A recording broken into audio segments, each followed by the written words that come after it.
Apprenons à dire en russe les points cardinaux. Bonjour et bienvenue dans ce nouveau cours de russe. Aujourd'hui, nous allons apprendre à dire en russe les points cardinaux. C'est-à-dire, nous allons apprendre comment dire en russe nord, sud, est, ouest. Si vous aimez ce genre de vidéo, mettez s'il vous plaît un petit pouce en l'air. C'est très rapide. C'est gratuit, ça mange pas de pain, ça me fait plaisir et ça fait plaisir aux algorithmes de YouTube.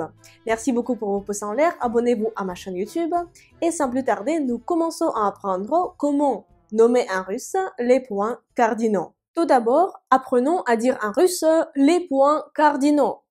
En russe, c'est стороны света. Стороны света. Стороны, ça peut être comme les côtés et света, света du monde. Стороны света, les points cardinaux. Стороны света, ça c'est au pluriel, au singulier c'est сторона света.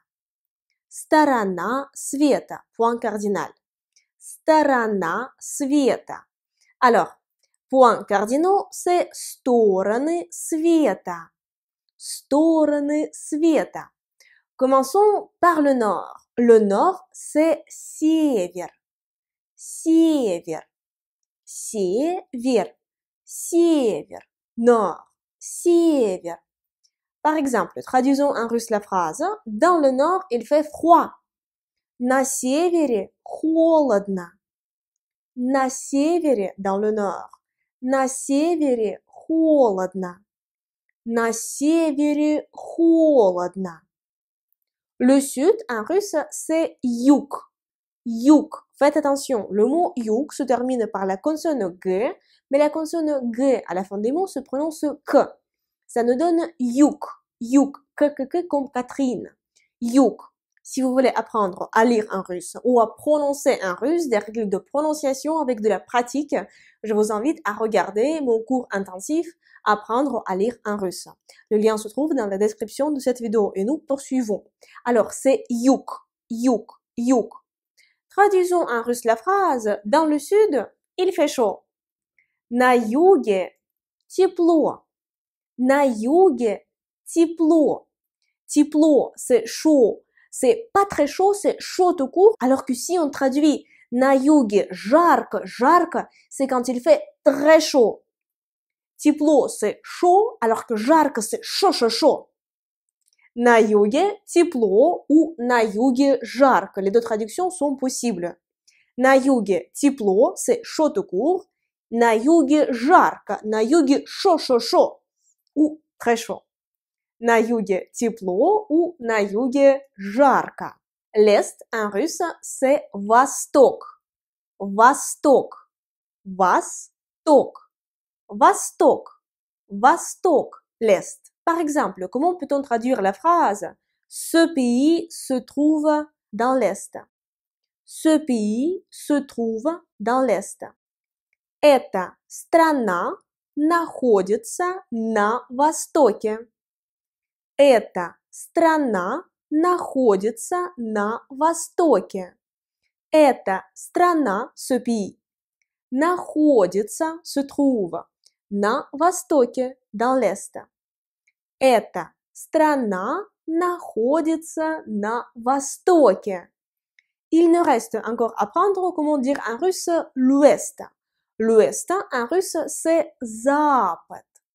Запад. Запад. Traduisons la phrase. Mes parents habitent dans l'est. Mes parents habitent dans l'est. Родители, ou on peut ajouter мои родители, mais ça ce n'est pas obligatoire parce qu'en russe, en fait, il n'y a pas d'article. Et si on dit родители tout court, on comprend que par défaut, ce sont mes parents. Si on précise pas, par exemple, ses parents, leurs parents, si ce sont родители tout court, on comprend que par défaut, ce sont mes parents, si c'est moi qui parle. Alors, родители живут на западе. Mes parents habitent dans l'est. Родители живут на западе. Et nous pouvons ajouter мои родители живут на западе. Мои родители, mes parents. Мои родители живут, habitent dans l'est. Мои родители живут на западе. Мои родители живут на западе.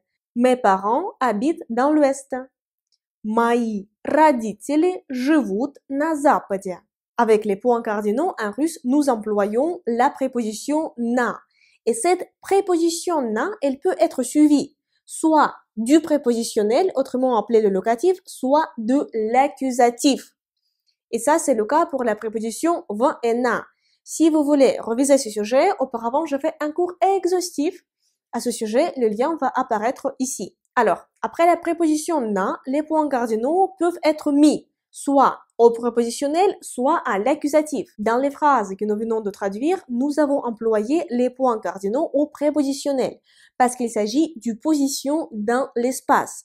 Position dans l'espace, comment on peut le comprendre? Par exemple, si on prend une carte et sur la carte, on peut dessiner un point et là, on se trouve ici, comme par exemple dans le GPS, on trouve où se trouve Moscou et on voit un point sur la carte. Ça, ce sera le prépositionnel, la position dans l'espace. Par exemple, comment on peut dire? J'habite dans le sud. Я живу на юге. Я живу на юге. Юге, c'est le mot юг mis au prépositionnel. Я живу на юге. Tu habites dans le nord. Ты живешь на севере. Ты живешь на севере. Il habite dans l'ouest. Он живет на западе. Он живет на западе. Nous habitons dans l'est. Мы живем на востоке. Мы живем на востоке. Après la préposition na, nous pouvons également employer les points cardinaux à l'accusatif lorsqu'il s'agit de la direction, quand nous pouvons dessiner une flèche. Vous allez comprendre de quoi il s'agit. Par exemple, si nous devons traduire en russe la phrase « Je vais dans le nord », en russe, ça va nous donner « Я еду на север ». Я еду на север. Я еду, je vais en transport. Я еду на север, est mis à l'accusatif parce qu'il s'agit de la direction. Nous pouvons dessiner une flèche. Я еду, je vais. On peut dessiner une flèche. C'est pour ça qu'on emploie l'accusatif. Я еду на север. Tu vas dans le sud. Ты едешь на юг. Ты едешь на юг. Юг est mis à l'accusatif parce qu'il s'agit de la direction après la préposition на. Ты едешь на юг. Она едет на восток. Elle va dans l'est. Она едет на восток. Она едет на восток. Nous allons dans l'ouest. Мы едем на запад. Мы едем на запад. Pour dire en russe les points cardinaux, nous employons стороны света. Стороны света. Les voici. Le nord, c'est север. Север. Le sud, юг. Юг. L'ouest, c'est запад. Запад. L'est, c'est восток. Восток. Север, юг, запад, восток. Север, юг, запад, восток. Avec les points cardinaux, nous devons employer la préposition na. La préposition na, elle peut être suivie soit du prépositionnel, soit de l'accusatif. S'il s'agit de la position dans l'espace, ce sera le prépositionnel. Comme par exemple, cette ville se trouve dans le nord. Этот город находится на севере. Этот город находится, se trouve на севере, dans le nord. Этот город находится на севере. Этот город находится на севере. Cette ville se trouve dans le nord. Находится на севере, il s'agit de la position dans l'espace. Nous pouvons prendre une carte et mettre un seul point sur cette carte, ce qui montre qu'il s'agit de la position dans l'espace qui est l'équivalent du prépositionnel. Этот город находится на севере. Alors que quand il s'agit de la direction, nous devons employer après la préposition na l'accusatif. Par exemple, en été, vous irez dans le sud.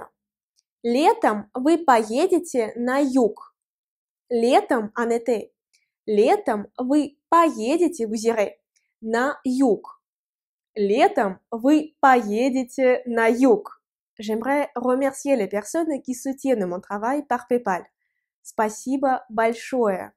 Grâce à votre aide, j'ai la possibilité de publier mes cours de russe plus souvent et d'améliorer leur qualité. Спасибо. Si vous aussi, vous avez l'envie et la possibilité de me soutenir, je vous serais très reconnaissante si vous faisiez un petit don sur mon compte de PayPal. Le lien se trouve dans la description de cette vidéo. Merci beaucoup d'avoir regardé ce cours, j'espère qu'il vous a plu. Si c'est le cas, mettez s'il vous plaît un petit pouce en l'air. C'est rapide et c'est très important pour moi et pour les algorithmes de YouTube parce que je veux que ma chaîne YouTube elle grandisse et pour ça, j'ai besoin de votre aide. Et votre aide, ça peut être les pouces en l'air, les commentaires, vos abonnements, ça compte beaucoup pour moi et pour les algorithmes de YouTube. Je ne me lasse pas de le répéter. Abonnez-vous à ma chaîne YouTube. Dans la description de cette vidéo, vous allez trouver le vocabulaire appris dans cette leçon. Également dans la description de la vidéo, vous allez retrouver mes cours supplémentaires de russe pour les personnes qui veulent aller plus loin. Si vous voulez apprendre avec moi un mot russe par jour, je vous invite à me suivre sur mon Instagram.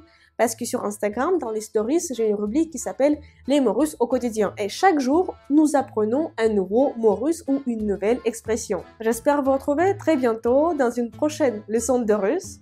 Et pour l'instant, je vous dis до свидания. Au revoir.